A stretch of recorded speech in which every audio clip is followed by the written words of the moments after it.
Hello guys, welcome to Spoke Bola. Anjir, panas banget. Jadi, hari ini gua mau bahas sedikit tentang match semalam ya. Antara PSG versus Arsenal di Parc de France. Apalah itu bacanya ya. Kemenangan kembali yang didapati oleh PSG lewat pertandingan yang cukup sengit lah, 2-1, agregat total 3-1, di mana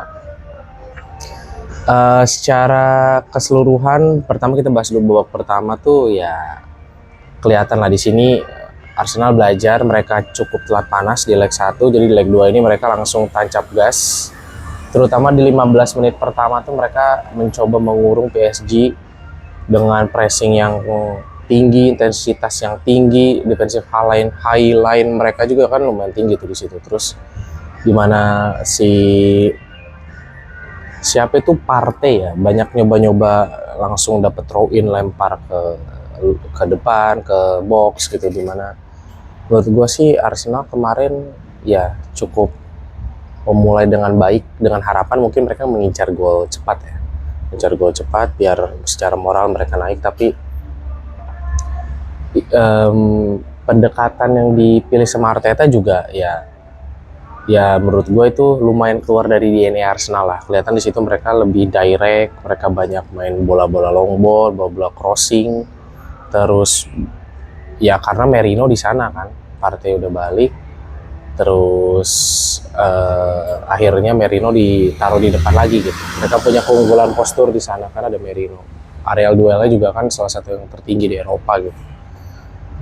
Pada dari itu ya mereka coba manfaatin itu, dan menurut gua lumayan tidak terlalu efektif sih gitu. Dari sisi itu nggak terlalu efektif. Terus dari sisi apa ya, dari sisi penyerangannya sih nggak terlalu efektif ya. Mereka banyak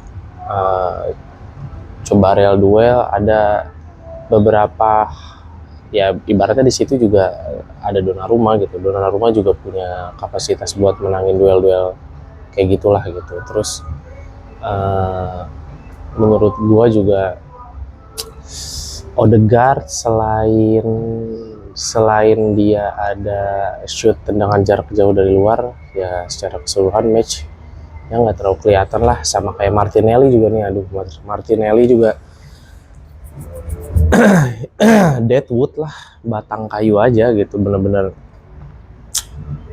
ya ini orang emang harus diganti sih. Sisi kiri Arsenal sih sebenarnya Martinelli ya, Trossard di sana jauh lah kelasnya dibanding Saka lah di kanan gitu. Terus juga di babak awal sih ya tadi mereka coba menekan, pressing tinggi, cuman ya PSG juga di situ ya dipaksa bertahan, dipaksa ngurung. Terus menurut gua di menit-menit awal PSG kurang bisa keluar tuh karena tadi pressing tinggi, dan juga ya menurut gua jarak mereka antar pemain terlalu jauh sih. Ibaratnya pemain yang supportnya pun terlalu jauh lah gitu. Jadi dipaksa untuk long ball dan hilang terus gitu. Cuman setelah itu intensitas yang setinggi itu nggak mungkin kan bisa dipertahankan Arsenal selama 90 menit, ataupun paling ya naik turun lah. Mungkin kadang mereka tinggi, turun, nanti baru naik lagi lah gitu. Lalu pas pressing di 15 menit ke atas mulai turun, nah PSG bisa mulai keluar tuh. Ada peluang-peluang lah, mereka mencoba nyiptain peluang. Terus di situ mereka dapat momentum lah. Di babak pertama lewat Fabian Ruiz, di mana ya itu sih pure of class lah. Sentuhan pertamanya itu yang bikin mahal, yang dia ngelewatin Martinelli pakai dada itu krusial sentuhannya. Tembak kenceng, pojok, udah Raya di situ nggak bisa apa-apalah gitu. Karena keras juga sih di pojok gitu.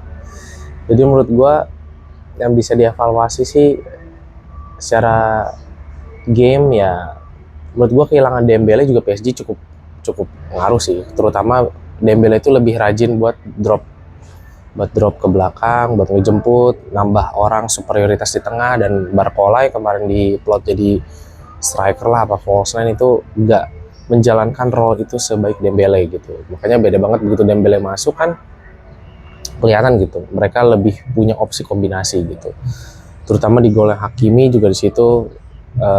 Ya memang passing simple lah tapi cerdik lah Dembele di situ gitu, positioningnya, timingnya gitu. Dan ya Hakimi sih menunjukkan kalau ya ini orang emang gokil sih gitu. Dari sisi nyerang oke, bertahan juga ya lawannya juga Martinelli ya, nggak bisa apa-apa juga tuh Martinelli sampai diketawain kan sama Hakimi. Terus dari sisi penyerangan juga ini orang punya speed, shootingnya juga gokil gitu, jadi keren lah Hakimi gitu. Terus dari Arsenal sih menurut gue nggak ngerti sih sebenarnya sama Arteta nih. Gue tahu dia tuh punya sistem yang stick lah, cuman kayak nggak ada keberanian, udah tahu lu kalah gitu, nggak ada gitu coba ganti pemain gitu, ganti masukin Waneri kayak Odegaard kalau misalnya kalau nggak worse dikeluarin atau nambah opsi penyerang gitu. Ini bener-bener ya udah kayak gitu aja gitu, padahal ya mereka tertinggal ya udah nothing tulus aja gitu, toh mereka juga lagi kalah gitu, tertinggal agregat ya udah all out aja gitu. Walaupun misalnya harus kebobolan lebih banyak ya toh tetap kalah kan gitu, setidaknya mereka mencobalah buat menang gitu, buat ciptain gol gitu. Jadi udah berapa tahun Arteta ya, 5 tahun gini-gini aja sih menurut gua. Ya lumayan rawan lah posisi dia kalau ya otomatis dia musim ini tanpa gelar, apalagi yang gua bilang kemarin di Liga juga belum aman banget tuh posisi 2 kan, bisa jadi turun kah. City juga lagi gokil, lagi keren, lawan Liverpool. Jadi agak tau lah Arteta nih out aja sih kalau menurut gue ya. Terus PSG ya layak lah, jelas lebih superior, lebih efektif gitu kan. Itu pemainnya sih, VT-nya sih bener-bener gila nih orang. Apa ya, kecil tapi dia kuat gitu. Hold bolanya sih gokil sih. Close dribble itu Modric banget lah tuh tipenya, VT-nya tuh. Jadi selamat lah PSG, layak ketemu Inter nanti tanggal 1 ya, tanggal 1 di Munchen. Final kedua ya dalam 3 tahun mereka. Yang gak ada yang itu Inter ya, mereka juga sempat final lah kemarin yang lawan Bayern 2020, sorry pas musim Covid tuh, zaman Neymar. Ya mereka juga pasti punya ambisi lah, ini gelar pertama, mereka juga pengen juara lah. Tapi menurut gua ya nantilah gua bikinin juga video previewnya gimana Inter PSG. Cuman ya Arsenal menurut gue ya musim yang menjadi rutinitas aja gitu sekarang gitu. Terus ya kelihatan banget lah dari mereka tuh selalu kehabisan bensin sih di apa ya, di akhir musim gitu, nggak konsisten di akhir musim. Kayak sebelum match ini pun ya mereka kalah juga kan. Mereka menang lawan Madrid aja lah di Champions League, kalau nggak kalah seri gitu di Liga. Dan kelihatan juga secara moral pemain-pemain mereka nggak punya kedalaman squad yang baik. Secara moral dan energi banyak pemain-pemain yang kehabisan bensin lah, kayak Odegaard gitu, Martinelli. Ya mereka nggak punya kedalaman lah. Saliba akhir-akhir ini juga mulai sering error. Kemarin pun ada sedikit error lah gitu. Apalagi ketika counternya PSG yang super kencang itu direct masuk, sering kewalahan lah gitu, nahan apa ya, ngehold counternya PSG gitu. Jadi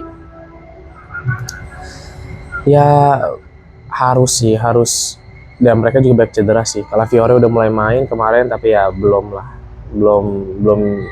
ngasih impact apapun, karena gue bilang ya harusnya, gue greget sih kenapa Arteta nggak masukin penyerang lagi gitu. Setidaknya mereka mencobalah untuk menang gitu, jangan pasrah gitu. Kalau kalah ya udah, toh sama-sama kalah yang tadi gue bilang. Dan PSG good job lah, walaupun mereka sempat kesulitan di awal pertandingan, cuman ya terutama di babak kedua lah mereka bisa keluar. Mereka mulai nemuin apa ya, kombinasinya mereka gitu, long ball mereka mulai presisi kembali gitu. Dan ya Donnarumma juga gokil sih gitu. Beberapa kali yang otomatis Arsenal ngandelin sisi kanan aja kan, Saka coba lewat berapa kali tembak, ketahan lah. gokil juga Donnarumma lah. Saya Yan Sommer, Donnarumma nih kiper-kiper yang cukup outstanding lah di semifinal ini. Jadi mungkin pertandingan nanti final bakal seru gitu. Pertandingan sebenarnya ini basic tim Inter PSG yang sama-sama counter press lah. Cuma nantilah kita bikin previewnya lagi ya. Paling gitu aja lah. Gak banyak juga yang bisa dibahas karena ya PSG layak menang, dua leg menang. Terus Arsenal baliknya Partey pun ya sempat mengancam di babak pertama, tapi selebihnya ya udah gitu. Mereka juga bermain terlalu direct menurut gua sih, nggak memanfaatkan apa ya, mereka kombinasi 3 orang segitiga mereka nggak terlalu kelihatan kemarin, lebih ke pragmatis. Dan menurut gua ya itu bukan kekuatan Arsenal lah, main pragmatis gitu. Walaupun gua tahu mereka ngejar gol cepat, cuman terlalu mencoba gitu hal yang mereka tidak biasa lakukan gitu. Paling gitu aja video kali ini. Thank you semua.